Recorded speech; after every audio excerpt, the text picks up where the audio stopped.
কিন্তু পরবর্তী জেনারেশনে সেটা কি করছে, সরাসরি ওটারই পূজা করা শুরু করছে। হ্যাঁ, প্রথম ছিল মূর্তিগুলা ডাইন পাশে বা বাম পাশে দাঁড় করা রাখতো, মূর্তিগুলো দেখে আল্লাহর ইবাদত করতো। আর পরবর্তী জেনারেশন এসে ওই মূর্তিগুলারই কি করা শুরু করছে, ইবাদত করা শুরু করছে, আল্লাহকে ডিবেট করে মূর্তিগুলারই ইবাদত করা শুরু করছে। তো তারা বললো যে ওয়াজাদনা আবাআনা লাহা আবিদিন, আমরা আমাদের বাপ-দাদাদেরকে দেখছি এভাবে ইবাদত করতে। এখন যখন দেখলো যে ধর্মীয় নেতারা যেও ইব্রাহিমের সাথে কি করে গেল, সিলিন্ডার হার মেনে আসছে, নমরুদ চিন্তা করলে একটু সুযোগ সুবিধা দেওয়া দরকার। জুনায়েদ বাবুনগর হিসাবে পাসপোর্ট আটকেছিল।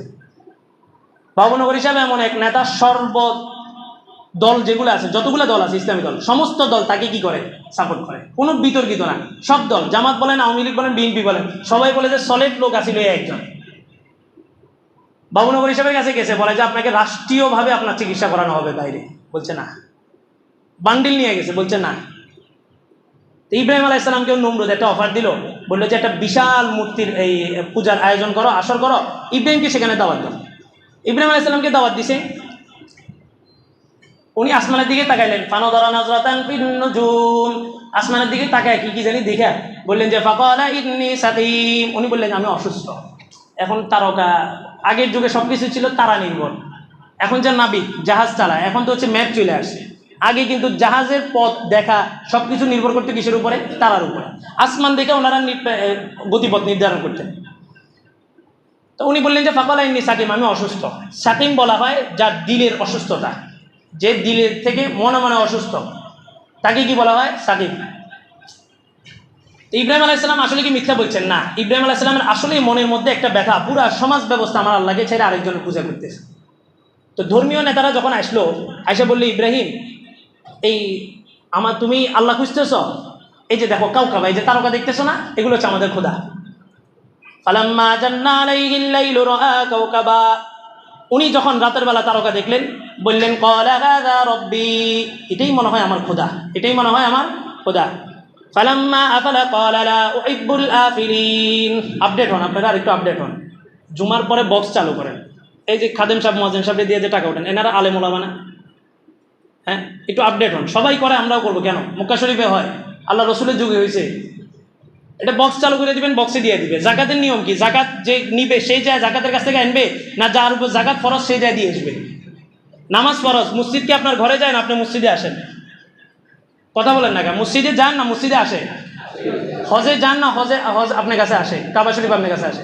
হ্যাঁ, তো সব জায়গায় যায় যদি আদায় করতে পারেন, তো এই জাকাতটা ফরজ না? দান সদকা ফরজ না? এই জাকাতটা পৌঁছায় দিবেন মাদ্রাসায় যায়। কেন হুজুর আপনার কাছে এসে হাত পাতবে? আপনারা হুজুরদেরকে সম্মান দেন, আমরা মুসলমানরাই তো সম্মান দিই না, তো বিধর্মীরা কোথা থেকে দিবে? আর একটু আপডেট হন, বক্স সিস্টেম চালু করবেন। তো উনি বললেন যে ফালাম্মা ফালা ক্বালা লা উহিব্বুল আফিলিন, এটা আমার যদি খোদা হয়ে থাকে, খোদা তো কখনো অস্তমিত হতে পারে না, অস্ত হয়ে যেতে পারে না, খোদা কখনো চলে যেতে পারে না। এরপরে ধর্মীয় যারা, তারা বললো যে আচ্ছা, তারা আমাদের খোদা, তবে তার থেকেও আরেকটা বড় খোদা আছে। কি খোদা? বলে যে চন্দ্র বড় খোদা। তো দেখলেন যে আসলে তারা থেকে কি দেখা যায়, চন্দ্রকে, চাঁদকে বড় দেখা যায়। ফালাম্মা রাআল কমারা বাযিগান ক্বালা হাযা রাব্বি, চাঁদকে যখন চকচক জগজগ করতে দেখলো, জলমল করতে দেখলো, তো উনি বললেন যে হাযা রাব্বি, এটাই মনে হয় আমার কি, রব। ফালাম্মা আফালা ক্বালা লা ইল্লাম ইয়াহদিনি রাব্বি লাকুনান্না মিনাল কওমিদ দাল্লিন, এটাও যখন অস্তয় চলে গেল, ডুবে গেল, তখন তিনি বললেন যে আমার রব আমাকে হেদায়েত না দিলে আমি আর হেদায়েত পাবো না। তখন তারা বললো যে না, চাঁদে যেহেতু কাজ হয়, এবার সূর্যের কথা বলি। তারা বললো যে এটার থেকে আরো বড় খোদা আছে, সূর্য। তো সূর্য দেখালো, ফালাম্মা রাআশ শামসা বাযিগা, সূর্যকে যখন দেখলো একদম চামড়া জ্বালায় গলায় দিয়েছে এমন তার দীপ্ত তেজ, ক্বালা হাযা রাব্বি হাযা আকবার, এটাই রব, এটাই বড় খোদা, এটাই রব, এটাই বড় খোদা। চাঁদের কি নিজস্ব আলো আছে? চাঁদের নিজস্ব আলো নাই। চাঁদ কার থেকে আলো গ্রহণ করে? সূর্য থেকে। চন্দ্রগ্রহণ কেন হয় জানেন? এই যে চাঁদ, এই যে সূর্য, এই যে মাঝখানে হচ্ছে পৃথিবী। চাঁদ সূর্য থেকে আলো গ্রহণ করে পৃথিবীকে আলো দেয় রাতের বেলা, আর চাঁদ এখানে, সূর্য এখানে, আলো মাঝখানে হচ্ছে পৃথিবী, আলো গ্রহণ করতে পারতেছে না, তখনই কি হয়ে যায়? চন্দ্রগ্রহণ।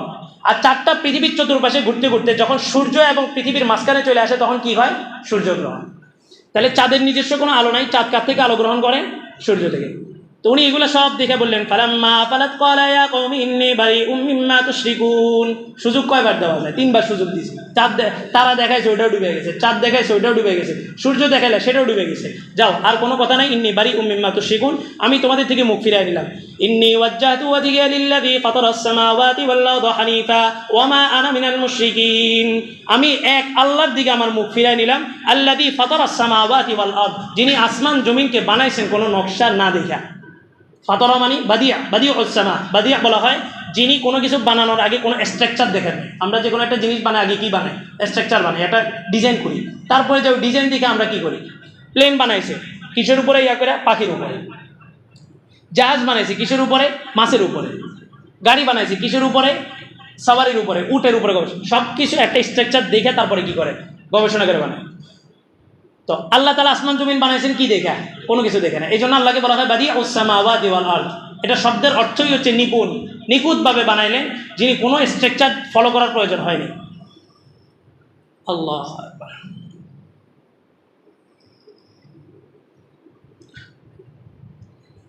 তো ইব্রাহিম আলাইহিস সালাম যখন এরকম দাঁত ভাঙা জবাব দিছে, দেওয়ার পরে বললো যে না, ইব্রাহিমকে যদি ছেড়ে দিই তাহলে সে নিজেও গোমরা, আরও জাতিকে কি করবে? গোমরা করবে। আচ্ছা, হুজুররা হক কথা বলে, গ্রেফতার কেন করা হয়?